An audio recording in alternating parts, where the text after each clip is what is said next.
And so the end is nigh. But before that, Uncle Harold, ladies and gentlemen, boys and girls, little Jimmy and the Bunko Kid have a limerick for you. Can't you two ever leave me alone? You tormented me in life, though I didn't always know it. And now, even in this purgatory, you upstage me. There once was a vicar whose stiff key meant he lived a life way too carefree, and ended up defrocked, by which he was so shocked that he preached hellfire down by the sea.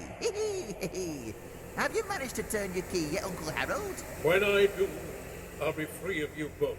I wouldn't be so sure of that. You'll just stay trapped as always. One day I'll escape, and then you two will cease to exist. Cease to exist? Cease to exist? Will you two please leave me alone? Be like that then. We know when to make our exit. For now, anyway. That was always your problem. Too many different aspects of your character competing for attention. I know that now.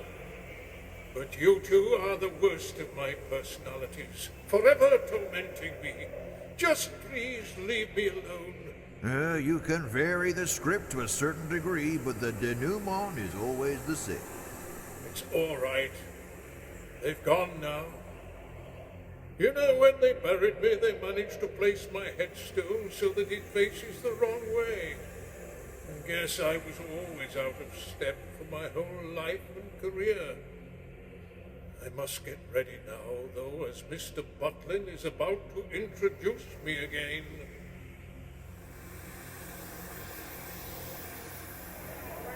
Ladies and gentlemen, boys and girls, my name is Billy Butling. Welcome to my holiday camp here in Skegness, which I hope will be the first of many. And may I say that I believe you to be like the pioneers of the old Wild West by coming here full of the sense of spirit and adventure. My colleagues and staff have filled you in on how it all works, but I am here to tell you about some very special entertainment that we have laid on for you later tonight.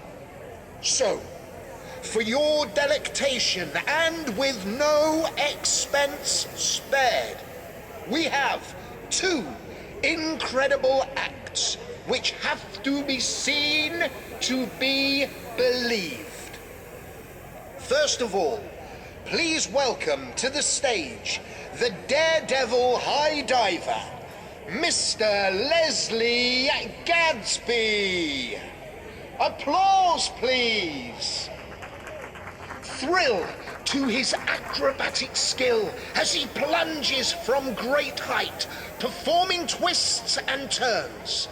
I won't tell you what his finale is, as that would spoil the surprise. But believe me, you don't want to miss it. And if that were not enough, please put your hands together for the fully exonerated Reverend Harold Davidson and his Daniel and the Lion act.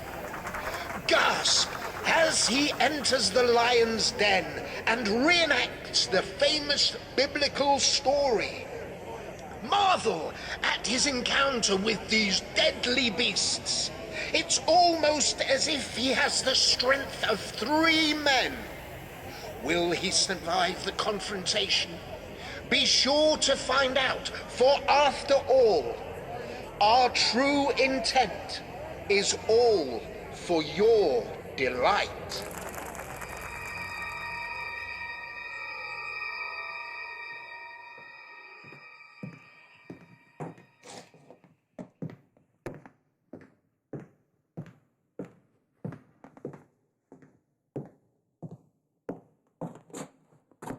You're going to wear the floor out at this rate, Mr. Davidson.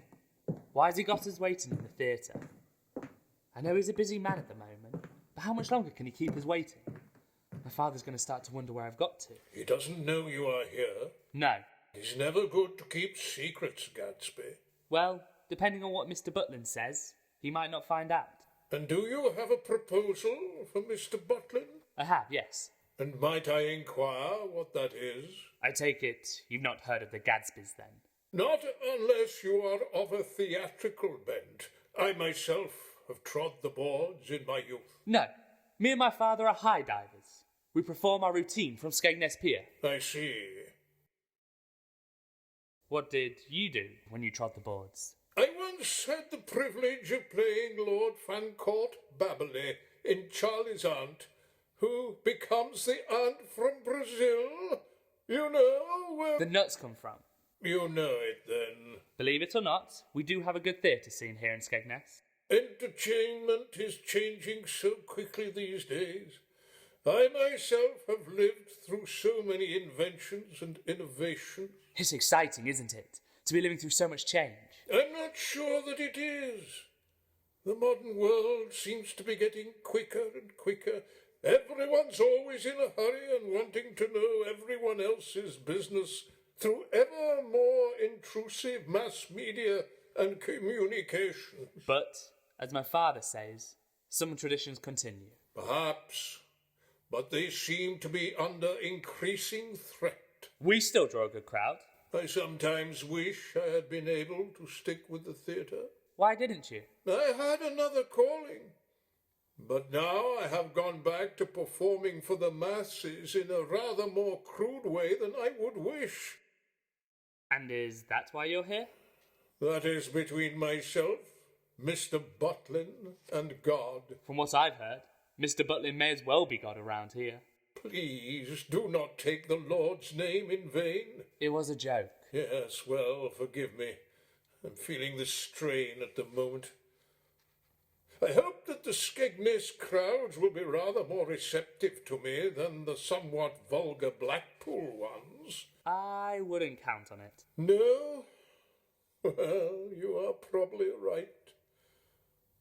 The seaside resorts are full of the uncouth, uneducated masses, but I must continue with my mission in spite of it.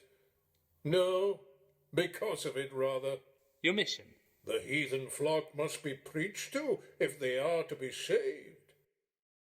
How does it feel when you are stood high up on your platform?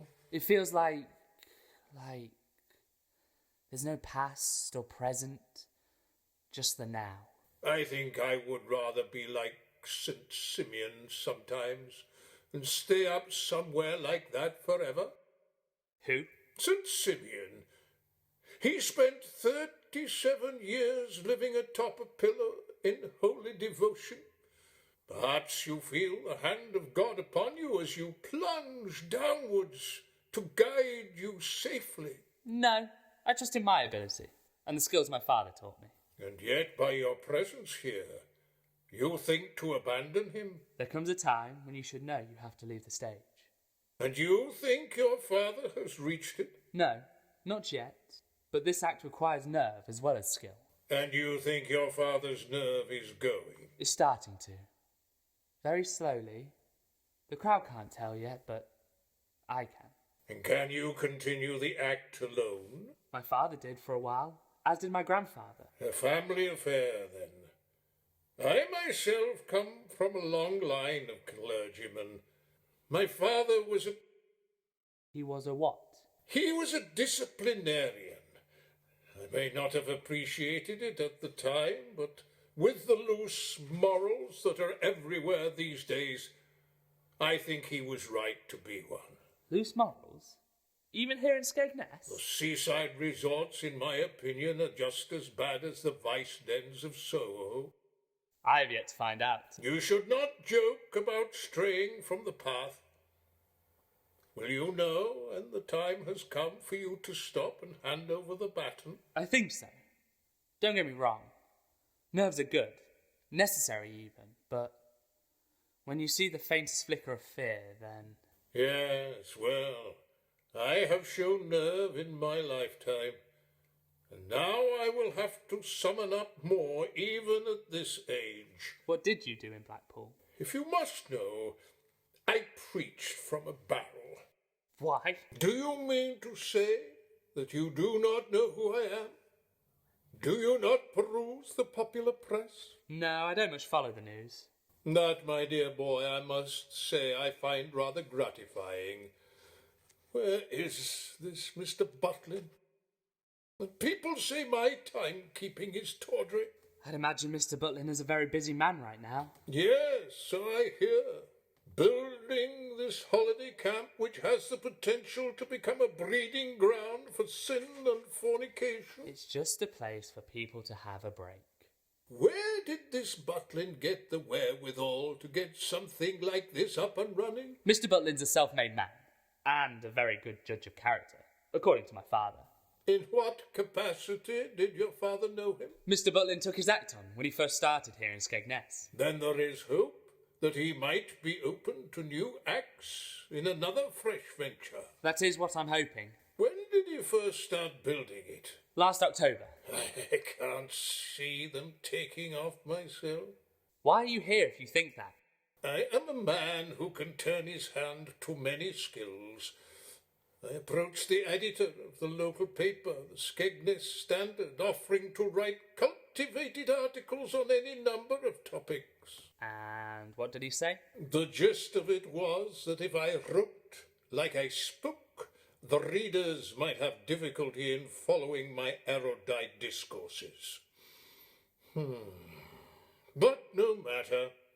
Tell me, as it has been intriguing me, did you lose your hand during one of your routines?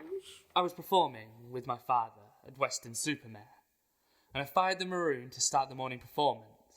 But the damn rocket rebounded off the pier and smashed right into my hand, which then had to be cut off. An unfortunate accident, then. You have my sympathies. Thank you. We were in a bit of a rush that day. We're usually so careful. If your right hand makes you stumble, cut it off and throw it from you. For it is better for you to lose one of the parts of your body than for your whole body to go into hell. I lost my left hand. Well, it still applies. Does that nonsense you just spouted apply to legs too? The Bible is not nonsense, young man, and what do you mean? My father only has one leg. Are you not seen, if you will excuse the Americanism, as a bit of a freak sideshow, then? No, we're not. And I resent that.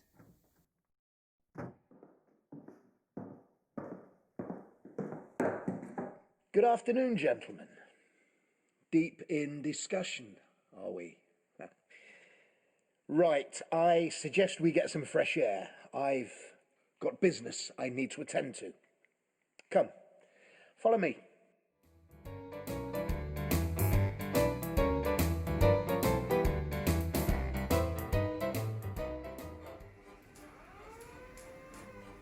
As you can appreciate, with the camp due to open in less than a month, I'm a very busy man. Why were we waiting in the theatre? Well, you were both showmen, or at least you claim to be.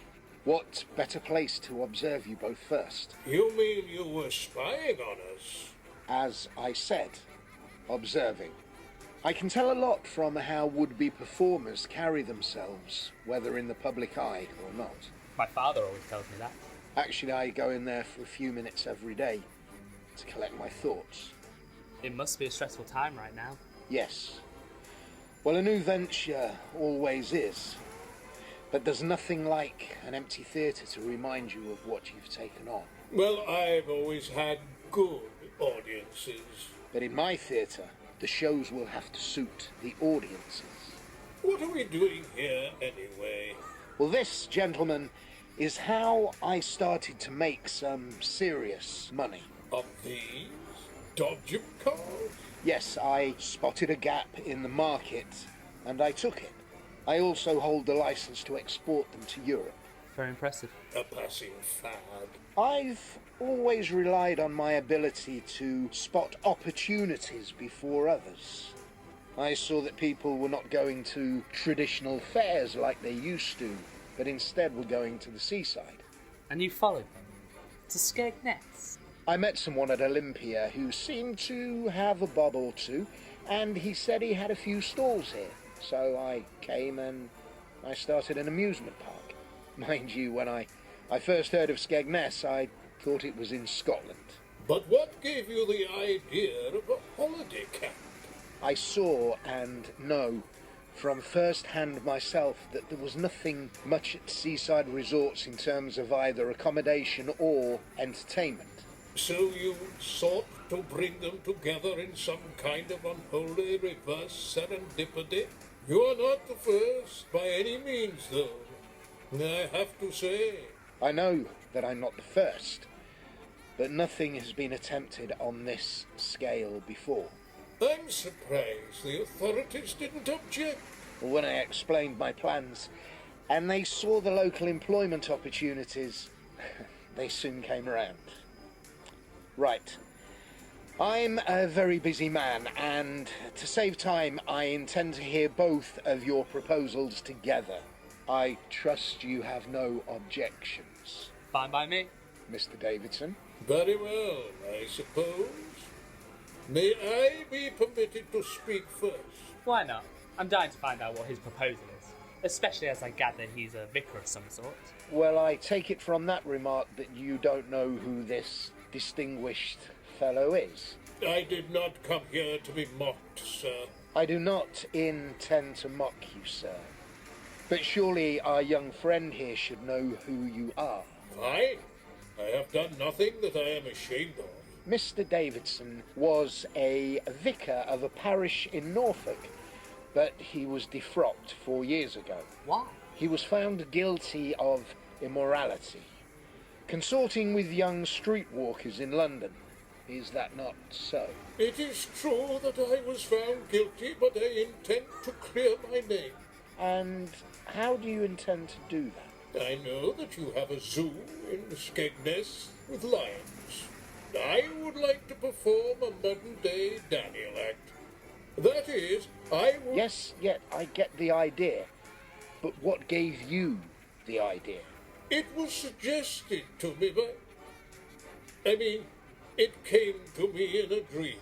So, you want to perform this at my zoo? That was my original idea, yes, but then I heard about your new holiday camp opening, and I thought it would be even better here with a captive audience. I believe you are in need of entertainers. I could even minister to the campers. You seem to be forgetting that you are no longer a vicar. No matter. I believe that issue will soon be rectified. And why would I want to run the risk of my customers seeing your untimely demise in my new camp? I have been to your zoo, and your lions seem pretty docile to me. Well, let me tell you, I have had experiences of trying to train lions myself, as well as getting into trouble with authorities over a supposed escaped one. I leave animal training to the professionals these days. I would only be inside the cage for a few minutes at most. I intend to study and train intensively. At the same time as fighting to clear your name. Gadsby, you've been very quiet. What do you think to Mr. Davidson's idea? I don't really know. Well, never mind then. So, what's your proposal for me? I'd like to bring my high dive act here. Your high dive act. So, is this without your father? Yes, with that. And why is that? I think it's time I struck out on my own. There's nothing wrong with that sentiment, if, of course, you are really ready. I know you employed my father in your early days here in Skegness. I did, yes, and it's only out of respect to him that I agreed to see you. This gentleman accosted and badgered my staff so much that out of curiosity from what I've read in the papers, did I agree to see him also. Why don't I give you a demonstration of what I intend to do? Do you have a chair? There's one just there on the rides booth. I presume that if I did take you on, I would have to extend the diving platform at the swimming pool, so there's one for your use only. I'm sure it's possible. Yes, most things are if you have the money and the inclination. Here, hold the back of the chair, would you, Mr. Davidson? Right. One of my basic dives is the swallow. One where I just launch myself straight out from the platform, with my arms in front of me like so. Yes, it's me, little Jimmy again. And I says that's quite enough of this. I needs to show Billy boy what your idea is, Uncle Harold. But I will look stupid. Not that the bunco kid will care. He likes making me look a fool. Well, first of all, we need to stop this silly boy's high diving demonstration. How do we do that? Ooh, I've got an idea. Introduce us as an act. This audience? They seem either half asleep or about to shuffle off their mortal coil. No, that's skegness for you. Right, come on, get on with it. And now, ladies and gentlemen, boys and girls, please put your hands together for what exactly? Oh dear, you can tell who the straight man is, can't you? Hey, ladies and gentlemen, boys and girls, for your entertainment and delectation, a salutary lesson in verse, showing how to know when it is time to leave your chosen stage. Poised above the pier, Gadsby ponders, as he composes and comports himself. Maybe it is some sort of salvation. Perhaps a precipitate purgatory condemnation. To desirously repeat this decidedly, demonstrably declining daily deed of damnation. Feet to the edge of the high platform, the daredevil diver dives down on the swell of that surging way beneath him, addresses his apperception to what's ahead and below, and reflects on his father's firm forewarnings that anticipatory alacrity speeds the show. The captious congregation calms. A dramatic pause. Then a perfect swallow dive as he artfully arcs into air. Time stands still, bated breath, followed by an almost silent splash. Infinite, eternal pause. Tangible tension explodes as the contrary clapping crowd calls for more, as a senescent Gadsby swims for shore. Hee! That's hopefully scuppered that young idiot diver's chances. How has it? We praised him more than anything. The bunco kid, that's me. Likes making Uncle Harold suffer. If you had been listening carefully, you would have realized that we were portraying him near the end of his career, where, like his father, his nerve was starting to go. But that doesn't help us now. Oh, stop being such an old woman all the time. I blame the bunco kid's influence. Can I tell my joke now? Oh, you can for me. I think this audience can take it. Ladies and gentlemen, boys and girls, a pedant died and went to heaven. When he got to the pearly gates, St. Peter told him that new rules were in effect due to the advances of education. In order to gain admittance, a prospective heavenly soul must answer 2 questions. We haven't time for this, and I don't trust you to keep it clean. Right, you two. I want you to pretend to be 2 lions. The bunco kid also likes to be humiliated. Little Jimmy prefers Uncle Harold to get into trouble. Roar! That's pathetic. You are supposed to be lions, so roar!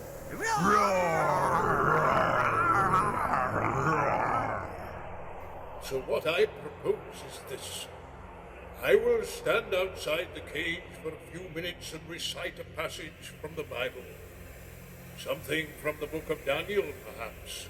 Then the king commanded, and they brought Daniel and cast him into the den of lions.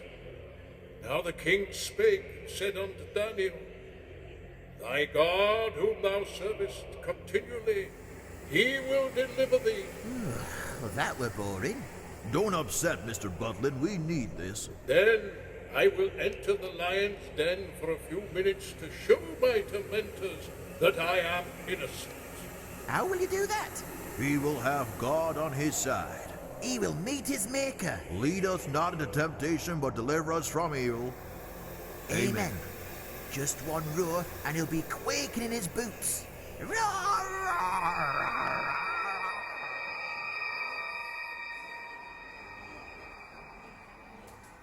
Are you alright, Mr. Davidson?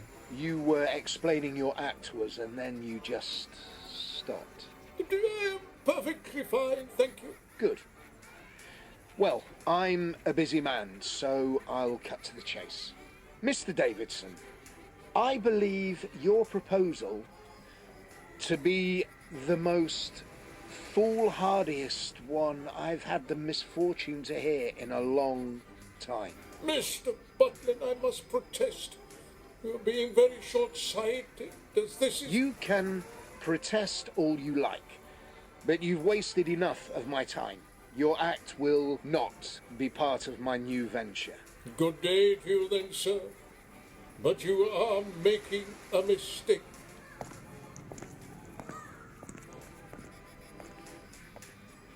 I've no doubt he'll persuade someone to put it on. Right then, Gadsby. I don't know about you, but I could do with a drink.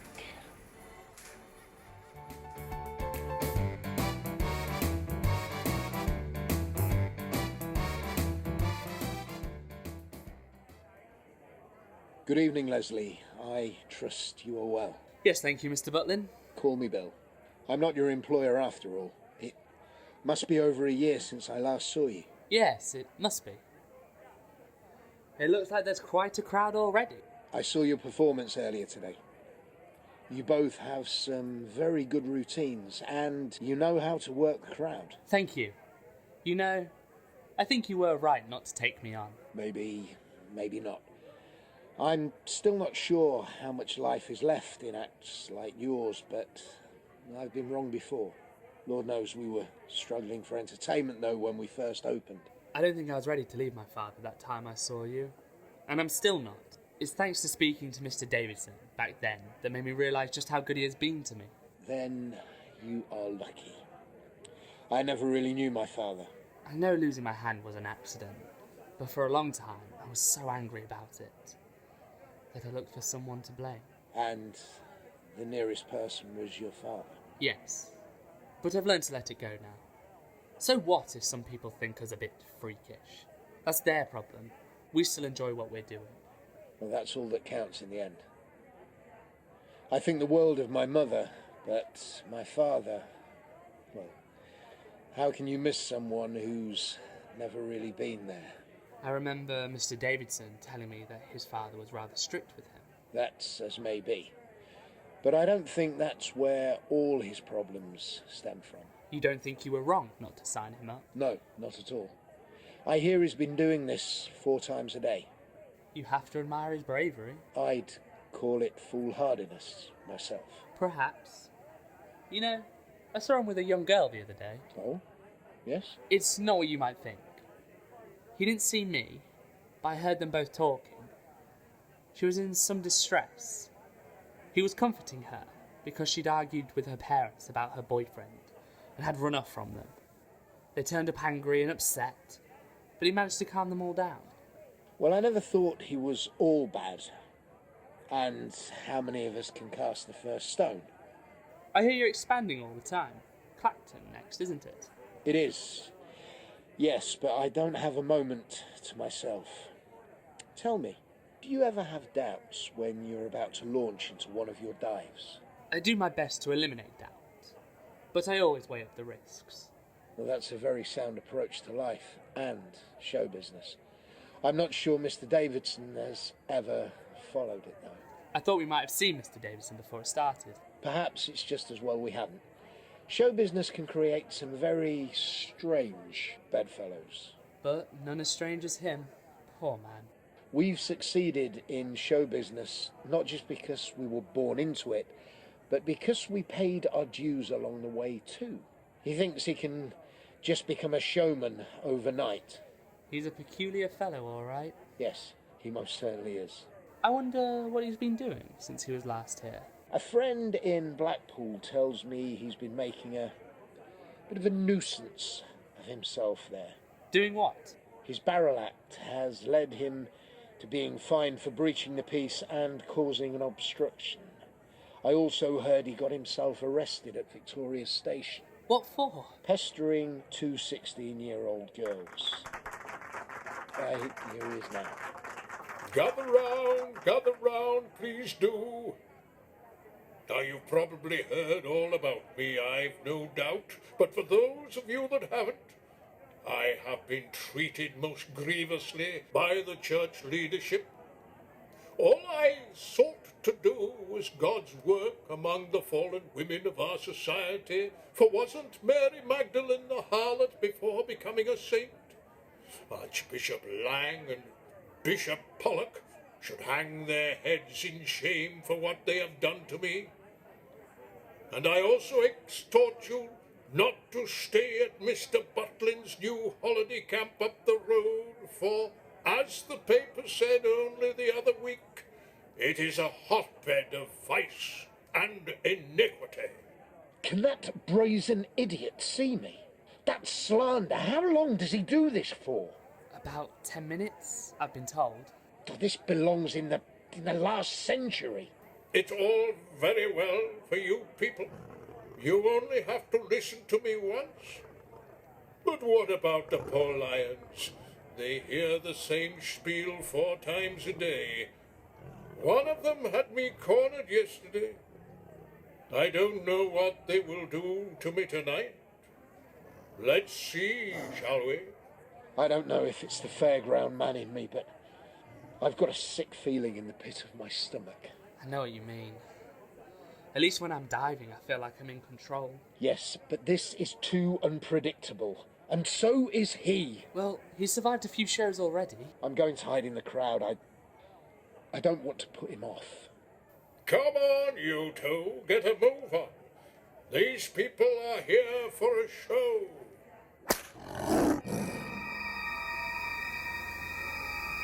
Hee-hee! We're back! The Bunko Kid, that's him. And little Jimmy. Yeah, that's me. Say, have we still got the same audience? I don't think anyone's left it. Can I tell my joke now? Yeah, why not? Uncle Harold is otherwise engaged. A pedant died and went to heaven. When he got to the pearly gates, St. Peter told him that new rules were in effect due to the advances of education. In order to gain admittance, a prospective heavenly soul must answer 2 questions. Now, name 2 days of the week beginning with T, and how many seconds are there in a year? The pedant thought for a few minutes and answered, the 2 days of the week that begin with T are today and tomorrow. There are 12 seconds in a year. St. Peter said, well, all right, I'll buy the today and tomorrow answer, even though it's not what I expected.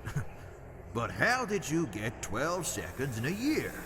And the pedant replied, well, it's January the 2nd, February 2nd, March the 2nd.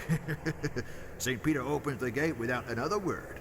And now, ladies and gentlemen, boys and girls, for your entertainment and delectation, another salutary lesson in verse, showing how to know when it is time to leave your chosen stage.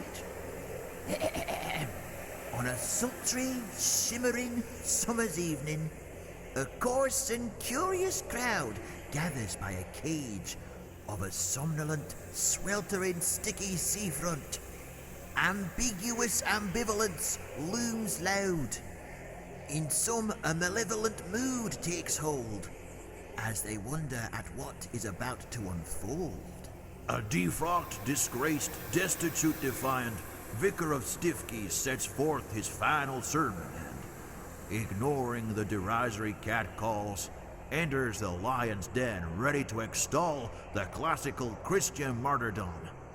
But Freddy's become bored of his supporting role and attacks this amateur Daniel. Thus, by this final act, the book is written. Chapter and verse ends, and a man whose past arraignment forced him into a feckless living with constant cheap and cheerful entertainment, preaching morality to those by whom he was unjustly judged. Back! Freddy! No! Get back!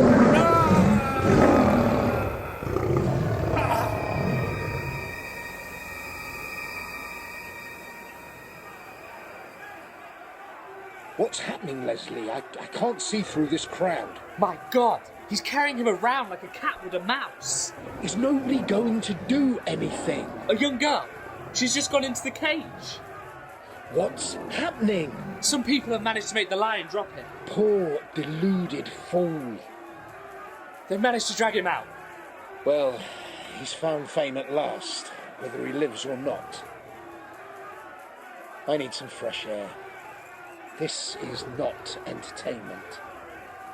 Not all the crowd is moving away. Ghoulish fascination. And so the end is nigh. But before that, Uncle Harold, ladies and gentlemen, boys and girls, little Jimmy and the Bunko Kid have a limerick for you. Can't you two ever leave me alone? You tormented me in life, though I didn't always know it.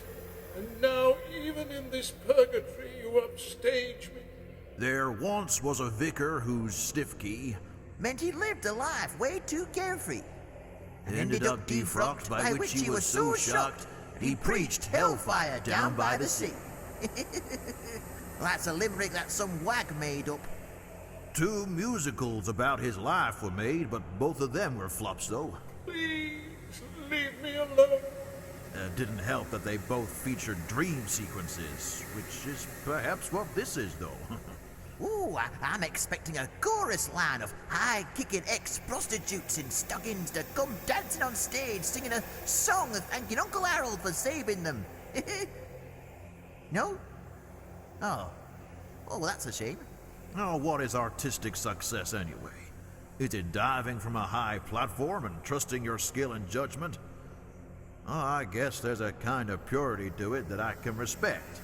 And young Gatsby carried it on into his middle age. Is success and fame opening a chain of holiday camps for cheap and cheerful entertainment? Billy Butlин's name lives on, though, and perhaps cheap and cheerful is what Uncle Harold became in the end.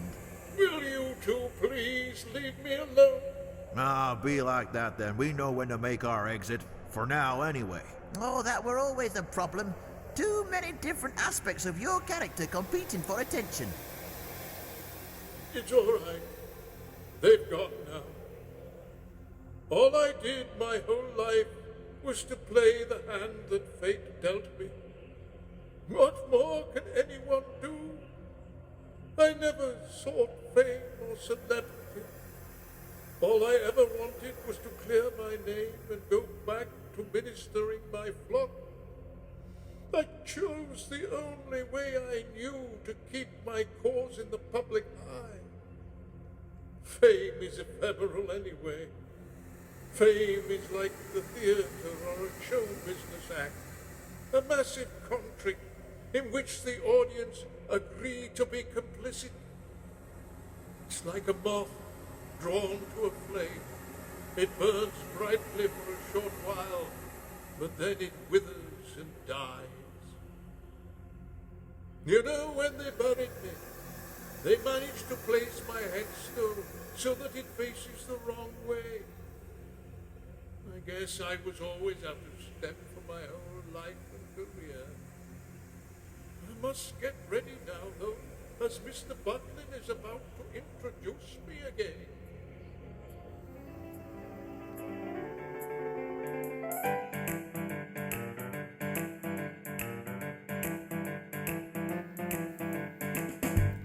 The Showman, the Diver and the Padre by Benjamin Peel.